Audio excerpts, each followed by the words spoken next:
Bonjour à tous, j'espère que vous allez bien.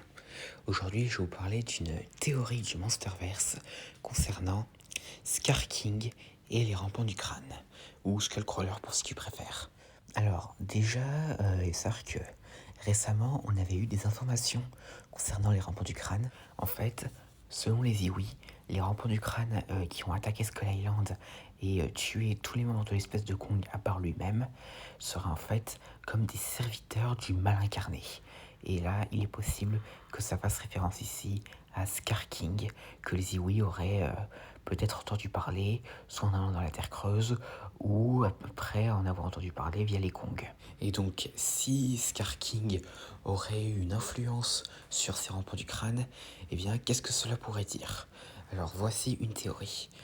Donc, en fait, ce serait que après la guerre des Godzilla et les Godzilla aient demandé aux rampants du crâne de rester dans la Terre Creuse pour s'assurer que aucune autre menace n'en émerge.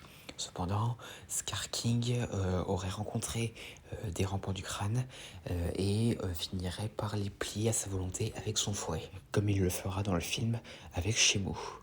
Et donc du coup, Scar King pourrait genre ordonner à certains rampants du crâne d'aller à la surface pour aller éliminer les Kong, car selon lui, les Kong pourraient représenter une menace pour Scar King lui-même si jamais l'un d'entre eux finirait par retourner dans la Terre Creuse. Et d'ailleurs, peut-être que ces rampants du crâne seraient les premières troupes que Scar King pourrait utiliser dans son nouvel empire.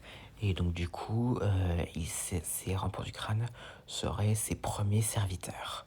Et du coup, si Scar King est bien celui qui aurait envoyé les rampants du crâne sur Skull Island pour aller massacrer les Kong, eh bien ça voudrait éventuellement dire que c'est Scar King lui-même qui est responsable de la mort des parents de Kong, parce qu'en fait, il a fait en sorte que les rampants du crâne aient exécuté ce plan. Et donc du coup, ça voudrait éventuellement dire que Kong blâme les rampants du crâne un peu pour rien, parce qu'en fait, ils ont simplement exécuté les actions que leur a ordonné de faire Scar King, mais juste parce qu'ils n'avaient pas le choix, et aussi parce que sinon, ils les tortureraient un petit peu. Ce qui pourrait éventuellement ajouter un plus dans la rivalité entre Kong et Scar King, et donc ainsi, quand lui et Godzilla tueront Scar King, Kong aura ainsi véritablement vengé ses parents. Et donc du coup, voilà, c'était à peu près tout ce que j'avais à dire concernant cette théorie, concernant Scar King et les rampants du crâne.